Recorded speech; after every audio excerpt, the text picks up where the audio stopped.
Olá, meus alunos. E aí, conseguiram fazer a atividade de matemática? Sei que foi um pouquinho difícil, um pouquinho complicado, mas a gente vai fazer a correção agora, tá? E quando a gente retornar com fé em Deus, a gente vai dar uma pegada mais assim nesse conteúdo aí, que infelizmente a gente conseguiu fazer aí entre as nossas videoaulas que vocês mandaram e algumas videoaulas que eu mandei para vocês, correto? Vamos continuar aí. Abra o seu livro na página 196 e vamos fazer a correção da página que eu pedi para vocês fazerem, tá? Na questão 28, no dia 29 de novembro, Lara foi ao sítio do seu avô brincar com os primos. Observe a previsão do tempo, representada no gráfico de linhas, e no seu caderno responda o que se pede. Não precisa, tá? Quando pede questões para fazer no caderno, vamos evitar fazer. Vamos deixar para poder fazer quando a gente estiver na sala, que a gente pode estar praticando. É uma forma, é algumas atividades que a gente tem para estar praticando aí, tá? Então, assim, eu vou ler com vocês. Se vocês quiserem acrescentar aí no cantinho, pode acrescentar. Ou eu fiz no caderno, não tem problema, então corrija no caderno, tá? Para que dia está prevista a maior média de temperatura no sítio? Se você observar aí, a maior está prevista para o dia 4 de dezembro. Tá vendo? Olha o pico lá em cima, né? A reta lá em cima. Em que dias os primos poderão brincar sem agasalho, tá? Você acha o quê? Que dia que pode ser brincar sem agasalho? Eu acho que a gente pode estar repetindo novamente aí o dia 4 de dezembro, que é o pico que a temperatura vai estar máxima, né? E eles podem brincar sem o agasalho. Letra C. Que componentes no gráfico podem ser considerados segmentos de reta, tá? As partes do gráfico que estão de linha vermelha, né? A gente pode considerar aí essas partezinhas do gráfico que estão com a linha vermelha de segmento de reta, tá certo? Na letra D, quais componentes podem ser considerados retas, tá? Aí a gente vê os eixos, né? Que representa a temperatura e os dias da semana. Ó, para você ver que estão retos aí, ó. Por exemplo, 29 de novembro, aí vai seguindo os tracinhos, os pontinhos aí reto. Essa parte reta também que está aí seguindo os dias, né? A temperatura, tanto a horizontal como vertical, essas linhas aí que estão empontilhadas, nós podemos dizer que são retas, correto?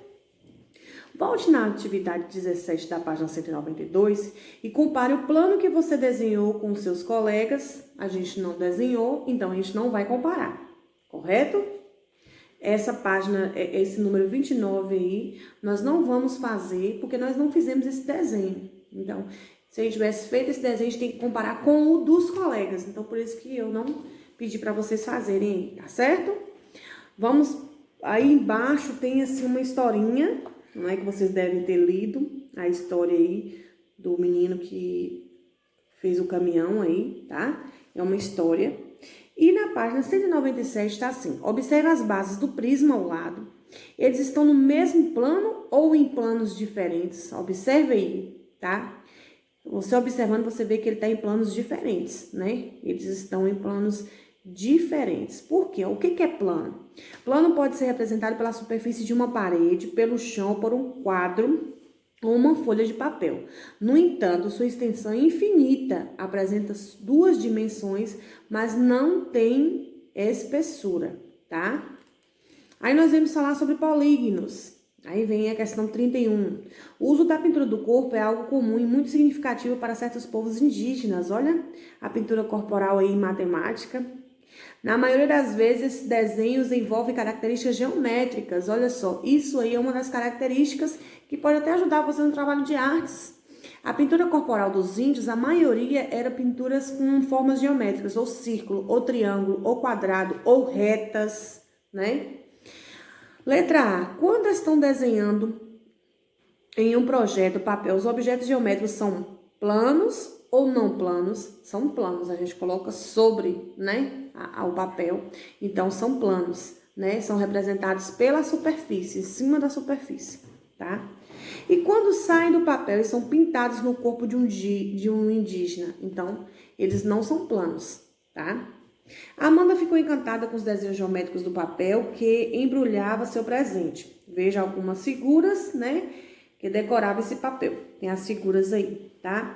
Pede de novo, em seu caderno reproduza as figuras que englobam 3 características. Não tem necessidade, tá bom? Letra C, retire as imagens da página 231, separe as que são polígonos das que não são polígonos e cole no seu caderno. Se você fez isso, ótimo, tá? Se você não fez e querer fazer isso aí, é uma coisa fácil para se fazer. Você pode separar os polígonos dos não polígonos no caderno de vocês aí, tá certo? Já deixa pronto no caderno, porque ele tá pedindo para você fazer uma explicação da classificação. Então, estando pronto no caderno, quando a gente estiver em sala de aula, a gente faz essa explicação da separação direitinho, né? Na página 198, tá falando sobre os polígonos, os tipos de polígonos, né? Que teve alguns aí que deu as aulas. Eu falei para vocês, nós temos triângulo, né? Porque os polígonos o que é o quê? É uma figura fechada formada pelos segmentos de reta, né? Cada segmento de reta, o polígono dá a ideia de um ângulo diferente, né? Então, se tem 3 retas triângulo, 4 quadrados, 5 pentágono e assim sucessivamente, tá?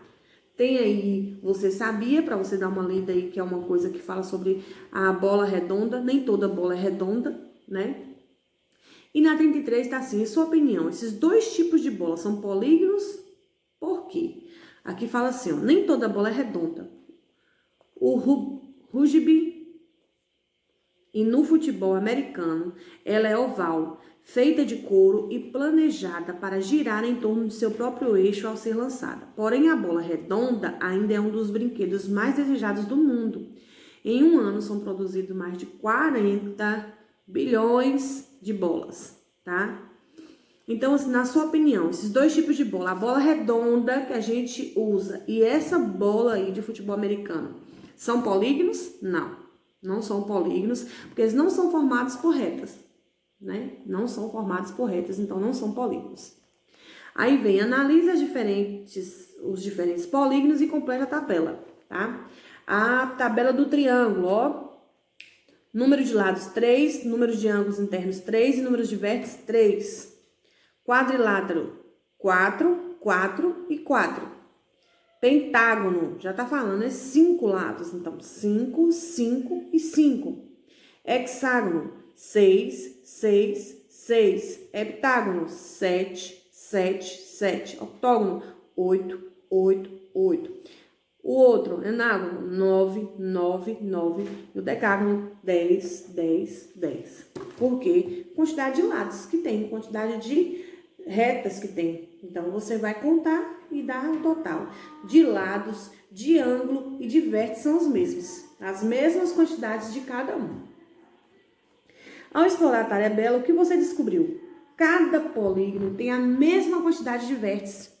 Por exemplo, a vértice do triângulo é a mesma quantidade de lado, é a mesma quantidade de vértice, tá? Se eu tenho um triângulo, a mesma quantidade de lado, o triângulo tem 3 lados. Então, ele tem 3 vértices e ele tem 3 ângulos. Pronto. Então, assim, cada polígono tem a mesma quantidade de lado, a mesma quantidade de vértice, a mesma quantidade de ângulo, certo? Tem Você Sabia, que fala aí sobre as abelhas, depois você dá uma lida aí. E depois tem Responda as questões. Que outras formas ou construções encontradas na natureza lembram polígonos? É pessoal, você vai colocar aí depois, tá? Em sua opinião, essas formas são obra do acaso ou foram planejadas? É sua opinião. Coloque aí o que você acha. 36. Os polígonos a seguir são chamados de triângulos. Observe e responda às perguntas. Letra A. Por que as tais figuras recebem esse nome? Porque triângulos são 3 ângulos, né? São 3 lados. Já tá falando. São 3 lados, correto? Junte-se a 2 colegas e liste as principais diferenças e semelhanças. Isso a gente pode estar fazendo em sala de aula, tá? Página 200. Recorte os triângulos da página 229. Meça os ângulos deles com o transferidor e colhe-os no quadro a seguir. Classifique-os de acordo com a característica, tá? Então, 3 ângulos é o quê? É o triângulo. Ângulo. Um ângulo reto é o triângulo, que é o retângulo. E um ângulo obtuso é o triângulo obtusângulo, tá certo? De acordo com as medidas dos ângulos, os triângulos podem ser classificados em 3 maneiras. Olha, ó, o ocutângulo, retângulo. Vamos para a página 200, né? Na página 200 está assim: recorte os triângulos da página 229. Meça os ângulos dele com um transferidor, cole-os no quadro a seguir e classifique-os de acordo com as características. Então, você vai colar aí o que tem 3 ângulos agudos, que é o triângulo. No outro, você vai colar aí um ângulo reto, que é o triângulo também, tá? Só que o triângulo mais deitado, né? E aí, ó, o triângulo normal, esse triângulo na vertical e o outro triângulo, que cada um tem um nome diferente que nós vamos ver agora, tá? Ele é classificado assim, ó. O primeiro triângulo é o acutângulo, tá? Que ele representa um ângulo agudo menor que um ângulo reto, é um ângulo normal. O retângulo, ele representa o ângulo reto de 90 graus. Olha só, se você tirar aí o tracinho de cima, vai estar um ângulo reto de 90 graus. E o obtusângulo apresenta um ângulo obtuso maior que um ângulo reto, então maior que 90 graus, tá? Aí tá pedindo para você usar uma régua para medir os lados dos transferidores dos triângulos abaixo e anotar o valor de cada medida. Aí você vai pintar de laranja o triângulo cujos 3 lados são do mesmo tamanho. Então, de laranja é o último triângulo que você vai pintar, porque olha só, os 3 lados são do mesmo tamanho. Você vai pintar de verde o triângulo que representa os 3 lados de tamanhos diferentes, é o do meio, tá? Você vai pintar de verde. E você vai pintar de roxo o triângulo que tem 2 lados do mesmo tamanho. Então, os 2 lados do mesmo tamanho é o primeiro. Você vai pintar de roxo, tá certo? De acordo com as medidas dos lados, os triângulos podem ser classificados em equilátero, isósceles e escaleno, tá? O equilátero apresenta os 3 lados com a mesma medida. O isósceles apresenta 2 lados com a mesma medida, só os 2 lados, o de cima e o de baixo. E o escaleno apresenta os 3 lados com medidas diferentes, tá? Página 201. Patrick ouviu um colega dizendo que os triângulos equiláteros são acutângulos e que os triângulos isósceles podem ser retângulos, acutângulos ou obtusângulos. Isso deixou confuso. Tais afirmações são verdadeiras ou falsas? São verdadeiras, tá? É bem confuso isso. A gente vai ver isso mais na sala. Mas assim, ó, você vai colocar aí que são verdadeiras, porque os triângulos de 3 lados, tá? Tem todos os ângulos menores do que 90.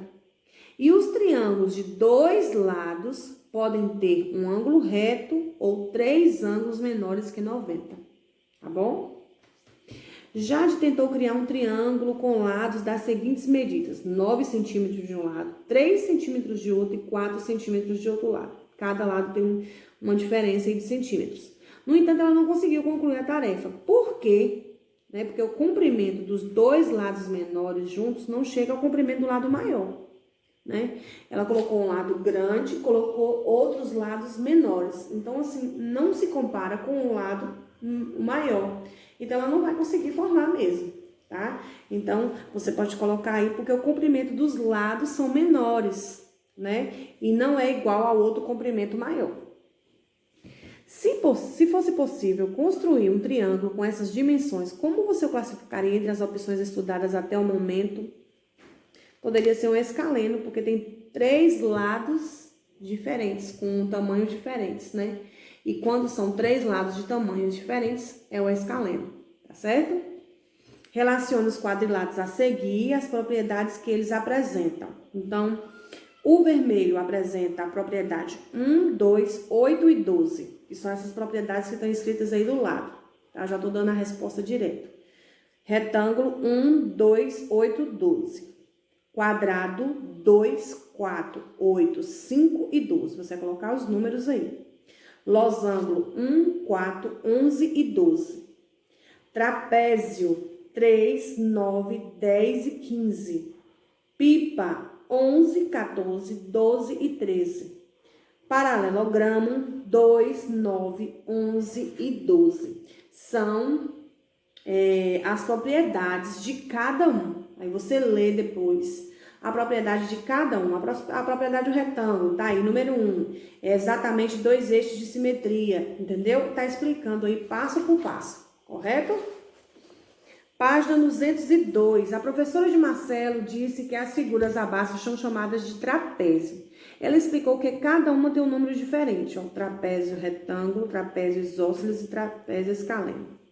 Pede para em seu caderno você elaborar uma pequena explicação. Não tem necessidade, agora não, tá? Deixa para quando a gente voltar. Tem a pipa aí de um antigo brinquedo que nunca sai da moda. É conhecida por diversos nomes, papagaio, arraia, tapiocas, tal, né? Você vai pintar de vermelho um quadrado da pipa, pinte de laranja um retângulo da pipa e pinte de verde o trapézio da pipa, tá certo? Vocês vão pintar aí e eu vou olhar quando eu estiver fazendo a correção. Que outros polígonos você encontrou na figura? Se você observar, a gente encontra aí o triângulo, que não foi citado lá em cima, o pentágono, que também não foi citado. Alguma parte da pipa foi pintada com mais cor? Eu acho que sim, vocês pintaram com mais cor aí, né? Classifique cada afirmação a seguir como verdadeira ou falsa. Todo quadrado é losango? Verdade. Todo losango é quadrado? Falso. Todo paralelogramo é retângulo? Falso. Todo retângulo é quadrado? Falso. Todo retângulo é um paralelogramo? Certo, verdadeiro. E todo quadrado é um retângulo? Verdadeiro também. Página 203. Um pentágono é um brinquedo de raciocínio lógico muito antigo. Este modelo foi constituído com um pentágono regular de madeira, esse daí do lado. Se cada lado mede 15 centímetros, qual é o perímetro do pentágono? 75 centímetros, tá? Letra B. Quanto mede cada ângulo de pentágono regular? Cada um mede 72 centímetros, correto? Aprecie a arte de Ricardo Ferrari. É uma arte interessante, tá? E você vai fazer uma interpretação dela. O que você mais apreciou na tela, tá? De Ricardo. Que brincadeiras você identificou na obra? Olha o tanto de brincadeira que tá tendo aí. Você vai fazer isso, é pessoal.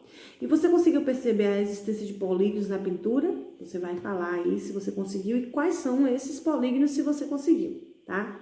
Aí tá em seu caderno. Não tem a necessidade de fazer isso, não. Tá? Deixa pra gente estar fazendo essas partes assim, que a gente pode estar revisando esses conteúdos em sala de aula logo, com fé em Deus, tá bom? Essa é a revisão de matemática, pra gente manter aí todas as atividades respondidas e corrigidas. Corrige direitinho, tá? Faça com atenção e boa sorte. Entregue o livro todo pronto, junto com as provas, para que eu possa estar corrigindo e dando essas notas para vocês nessas atividades. Nesse momento, a nossa preocupação é essa, tá? É que você faça as atividades, mande o livro e eu possa estar pontuando essas atividades para vocês, porque isso é uma prova que você está acompanhando as atividades aí em casa, fazendo a correção, tudo direitinho, tá certo? Um grande beijo. Até mais.